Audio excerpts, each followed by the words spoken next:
How's it going, everybody? Welcome back to a new video. So today we're going through the second part of the ice and fire mobs. Like I said in the previous video, I will not be going through any of the mini bosses such as the dragons or the gorgon or anything like that, and I won't be going through the Myrmex because they're two separate videos because there's so much to do with them.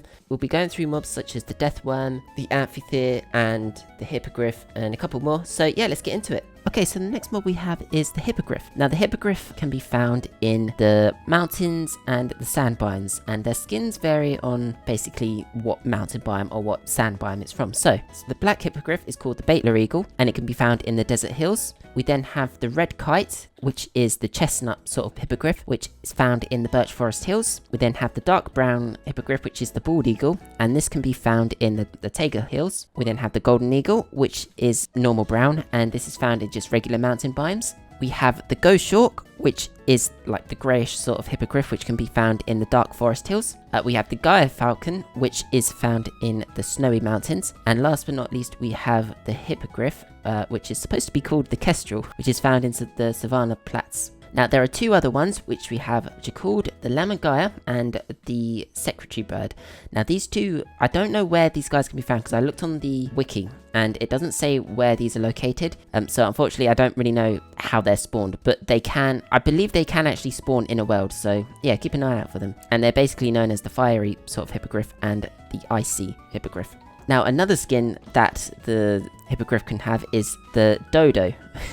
Which is basically, you can get him by just giving it tamed hippogryph a glycerine melon and it will turn into a dodo, so which is actually quite cool, to be honest with you. So these guys have 40 health points, which is 20 hearts, and these are for the babies as well. They have the same amount. Now, any untamed hippogryph will be passive unless you attack them, or apparently if they're hungry.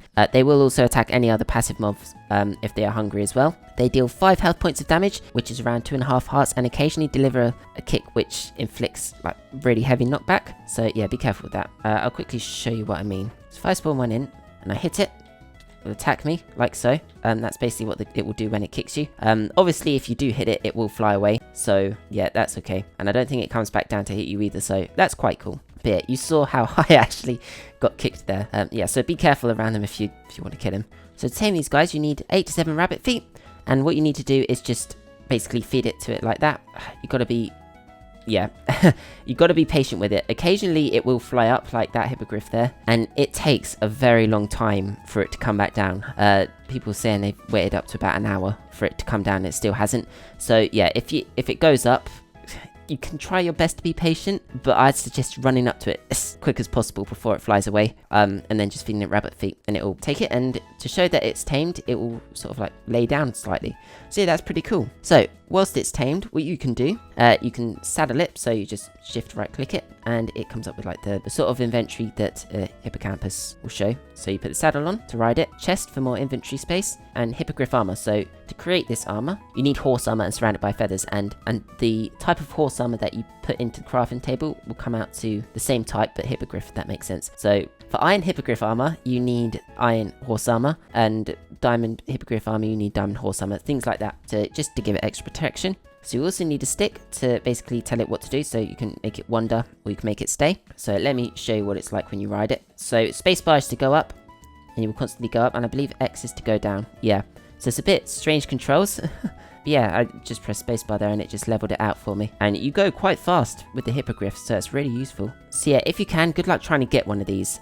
They are very, very hard to get. I've attempted so many times, but they just fly off and they take so long to come back down. But yeah, if you come off the hippogriff, or the hippogriff is wandering around whilst it's in midair, obviously I can get back onto it if I want to, and then it could just dismount it like so. So what you can make it do, if it wanders around, what you can do, you can use a dragon bone flute to bring it back down.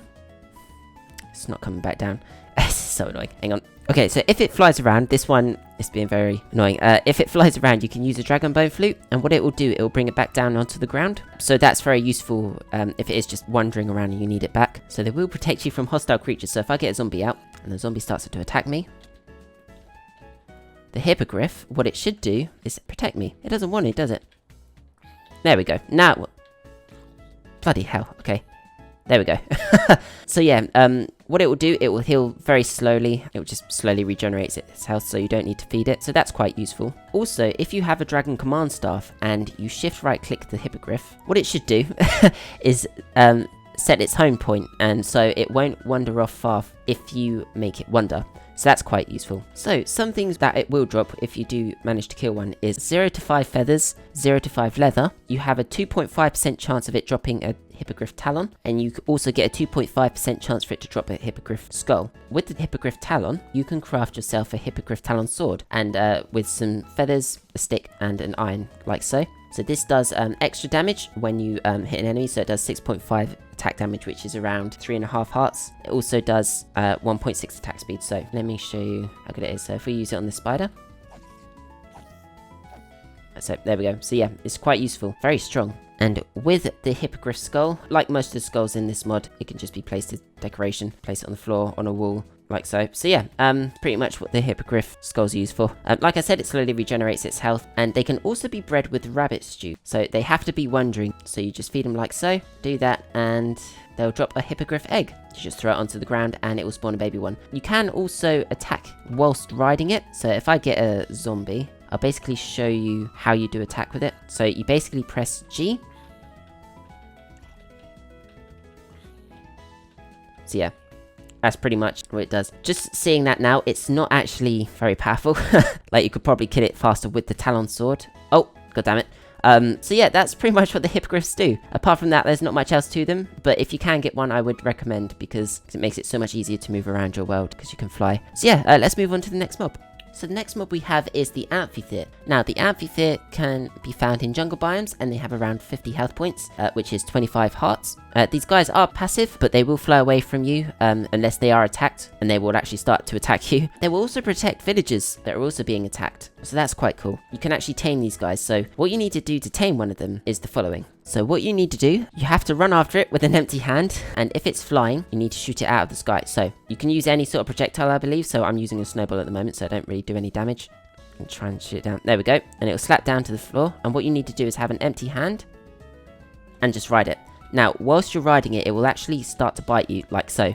It does a lot of damage, so what you need to have is like a shield or some armor just to basically stop the damage. I'm going to go on creative because you saw how much damage it's actually doing. And what it does, you can actually see it bites back at you, but you just have to persevere, and you have to, there you go, like so. And once it's tamed, you can actually ride it, so you don't actually need a saddle, so that's really cool. Now, you don't need a stick either to basically command it, so you can make it sit, follow, or wander. So if I make it sit, it will do like this animation, which I've made those guys do as well, and it will follow. So if I get it to follow me, so you can actually ride these guys and they'll fly. Just spacebar to fly, and it's a bit easier to control than the Hippogryph, because you don't need to use like X to go down or hold spacebar to go up. You basically just use your WASD. Like right now, I'm just going forward. Apart from that, you just basically control it by just looking the way you want it to go. So yeah, it's really cool, and you actually, the animation, it looks quite good compared to using the Hippogryph. Pretty clever. And then when it's on the ground, it will just slither like so. So if I dismount it, I just press shift. So this will actually protect me as well from hostile creatures. So if I get a zombie out and I get attacked by it,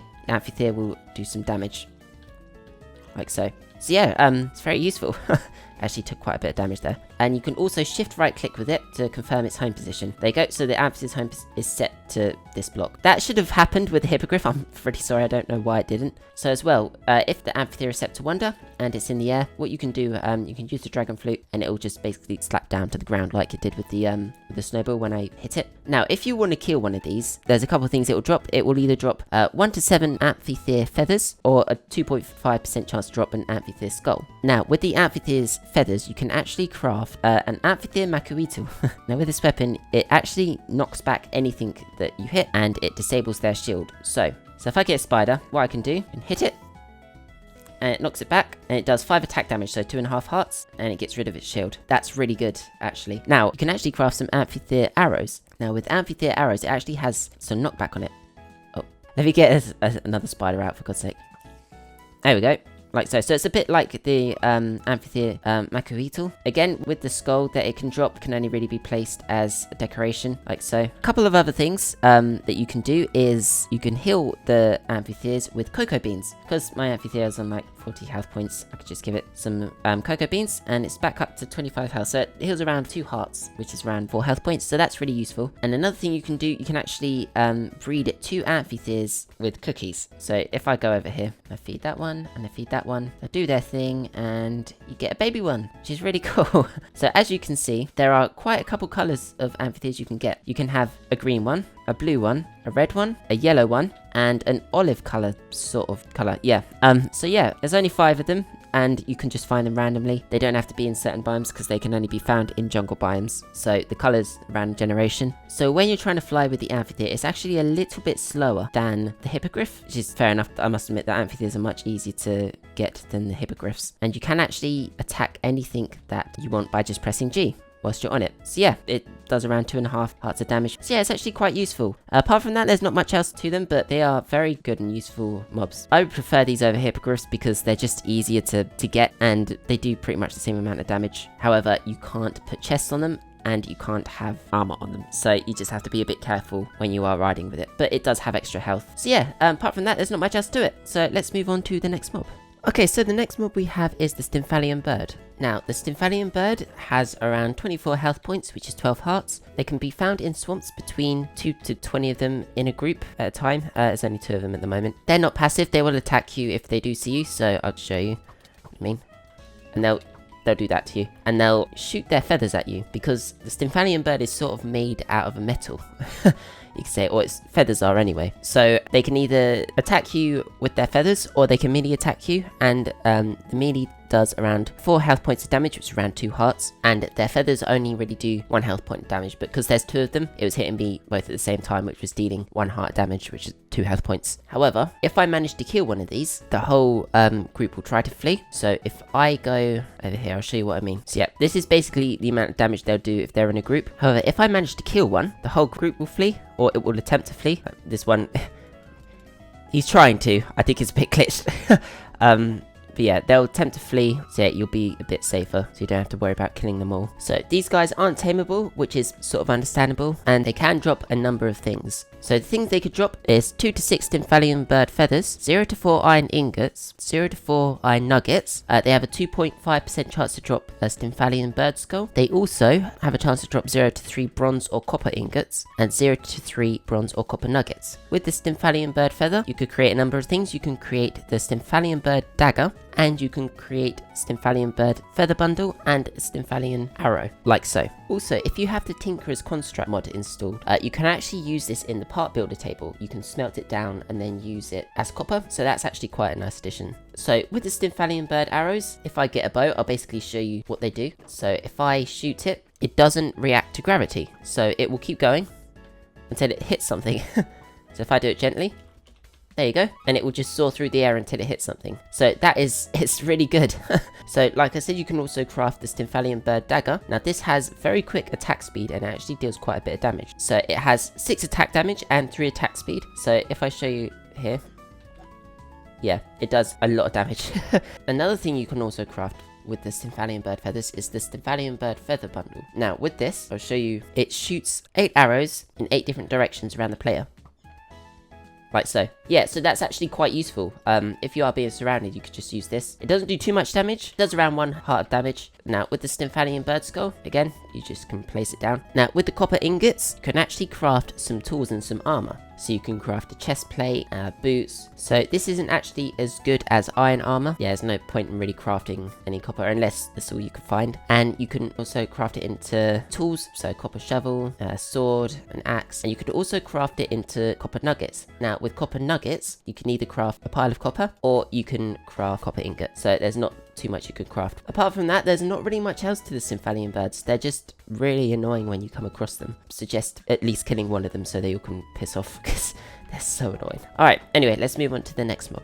So, the next mob we have is the Troll. Now, the Troll can be found deep underground in either forest, mountain, or snowy tundra biomes. They have around 50 health points, which is 25 hearts. They can also occasionally spawn in dragon caves, and as you can see, they have different skin variants. So, I believe this is the forest troll, because it's a bit more green. These guys are mountain ones, because they've got that little bit lighter skin. Still pale though, And you also have the frost trolls. So these can obviously be found in the snowy tundra biomes deep underground. So these aren't passive. They will attack you if they see you or if they see villagers. And they deal 10 health points worth of damage, which is around 5 hearts. I might as well just show you quickly. There we go. That one did a lot of damage. So yeah, holy shit. Okay, I didn't realize they do that as well. So they they also destroy the ground. So that we'll get onto that bit a bit later. I didn't realize they did it to the ground as well. So these guys obviously are not tameable, and they also have their own separate drops, but all of them will drop a certain type of drop, if that makes sense. So for all trolls, they will drop a troll tusk, troll leather. They have a 2.5% chance to drop one troll's skull. They have a chance to drop the troll's axe, troll's hammer, any kind of stone, so it could be stone, bricks, cobblestone, things like that, sticks, and bones. The axe is a legendary weapon because it does 17 attack damage, which is around 8.5 hearts, so that's really good. However, it's very, very slow at attacking, and it's the same with the troll's hammer. So yeah, it's massive when you hold it. The same with the troll's hammer, it's huge. But if I attack it, there you go. Like I said, it does around 8.5 damage. These guys seem to regenerate their health quite quickly, actually. So half a heart pretty much every second. So that's quite good. So forest trolls, they can drop a troll's tree trunk. They can also drop a troll's stone column, mossy column, a mushroom of any kind, and oak wood. Now, the tree trunk does exactly the same amount of damage as the hammer and the axe. So does the stone column and the mossy column. However, they're all legendary weapons. And the mountain trolls can also drop a stone column and some emeralds. And finally, the frost trolls can drop a frosted tree trunk, a frosted column, snowballs, sapphire, and spruce wood. Now, the frosted tree trunk and the frosted column also does exactly the same amount of damage as any other weapon that the trolls drop. So with sapphire, you can either create a sapphire block, or you can create an ice dragon summoning crystal, along with a diamond, ice dragon blood, and an ender pearl. But we'll get onto this in another video. Now, with the troll's tusk, you can actually create 5 bone meal by just putting it in a crafting table, and you can also create a helmet. However, troll leather that the troll drops has to be the same type to create the certain armor piece. So with the forest troll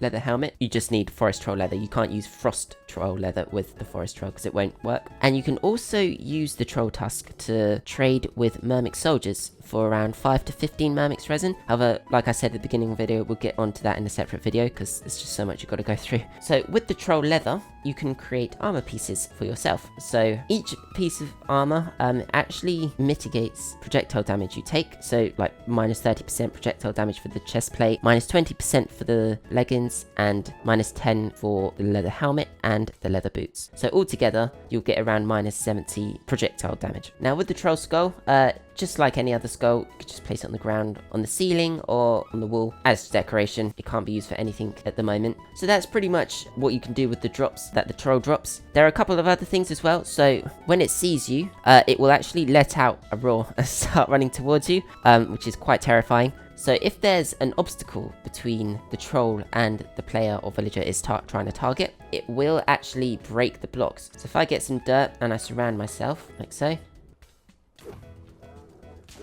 there we go. It will break anything it can to get to me. So yeah, that's quite clever how that works. Arrows are pretty much useless against trolls because it's a projectile. So let me show you what I mean. I'm gonna try and shoot it. It does nothing. It just bounces off the troll because its hide is so thick. It really does not do anything. So yeah, that's quite awful, unfortunately. So the troll's eyes actually glow in the dark. So it's a bit like the raccoon in Alex's mobs, which is actually really cool. So if you see this in the cave, you know you're pretty screwed. But oh well. Oh, I didn't mean to do that. Just fuck's sake. Why did I think that? I was trying to set time today. So what I was about to say, before I got rudely killed, is that if you destroyed this, and the trolls are exposed to sunlight, the trolls will turn to stone. So that one did anyway. So that's really awesome. You can mine these with pickaxes to basically break them. So if I get an iron pickaxe, I'll show you what I mean. You just have to keep hitting it like a sword, and then it'll drop into some cobblestone. So yeah, I believe it's around 2 to 5 pieces. So yeah, that's quite cool. Now, once they've turned to stone, they can't turn back into trolls. That's that's clever. I like that little effect. That's really cool. So yeah, apart from that, there's not really much else to the trolls. So let's just move on to the next mob. So the final mob we have is the Deathworm. Now, these guys have a minimum of 2 health points depending on their size. As you can see on the map, there are many of them. I've tried getting them out. They're very glitchy, and they're not moving. So I've had to dig one out, and this is the biggest one I can find. So this guy has around 23 hearts, which is 46 health points. They can actually be found burrowing in the deserts, in the sand, and they are not passive, so they will attack anything nearby, and they can even attack dragons as well. So they deal damage depending on how big the worm actually is. So they'll lunge out of the sand, basically lunge out of the sand to hit you, and if they miss, so the sand from when it jumped out can actually hit you, obviously depending on the size, whether it can actually do that. So say if the Deathworm lunged out of here, around it the sand will basically, or shoot around where the Deathworm lunged out of and where it lunged in, and it will do less damage. So you can actually tame one of these guys by throwing an egg, which is actually dropped from when they die. So it can either be a normal Deathworm egg or a giant Deathworm egg. Now, to tame it, you just need to throw it on the floor, and one will spawn, and again, that one. You can see the difference between the two. One was much smaller than the other. So when you get one or when you tame it, it will eventually grow over several days, and it will patrol the area within 50 blocks from where it spawns. So from here, it will pretty much as far as that like little sandhill there. So you can't actually command it to do anything, but it won't attack you, and it won't attack any other animals. It will only attack any hostile creatures within the 50 block radius. And you can also ride them. You can ride an untamed one, or you can ride a tamed one, which will be, say, this one.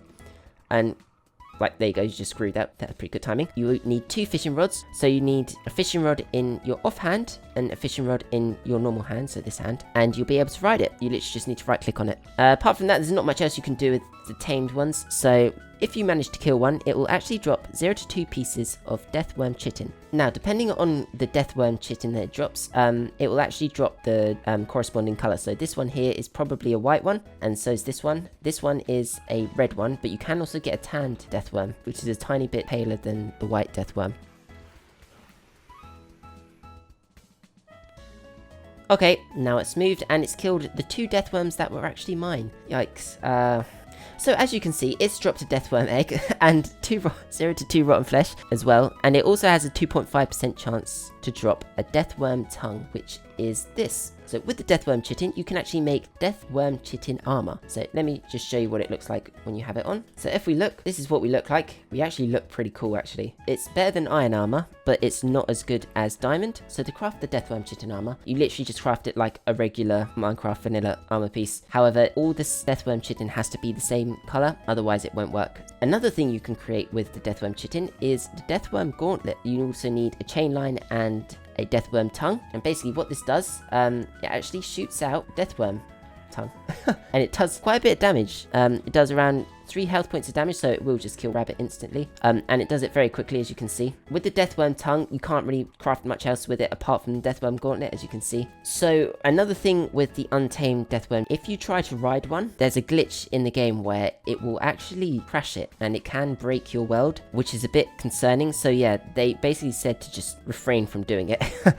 Pretty much. Should probably said, whilst you're on the Deathworm, you can actually press G to attack with it. And another quite weird thing as well is that it can actually eat TNT. And obviously it will explode because it's TNT. But yeah, apart from that, there's not much else to it. I'm really sorry I couldn't really show much of the Deathworm. They're very glitchy. I'm hoping they'll fix it. So that's the final mob that we're going to go through. So let's go and end the video. So thank you all so much for watching. I hope you enjoyed. So we've finally gone through all the mobs in the Ice and Fire mod, except from the Myrmex and the dragons and all the mini bosses. And like I said, I'll do that in a separate video because it's quite a lot to go through. So yeah, stay tuned for those. I have a couple other mod reviews I'm thinking of doing. I've been suggested some, so thank you so much for suggesting them for me. But yeah, so thank you all so much for watching. I hope you enjoyed. Please like, subscribe, and comment down below. I really do appreciate it. And I'll see you all in the next video. Bye.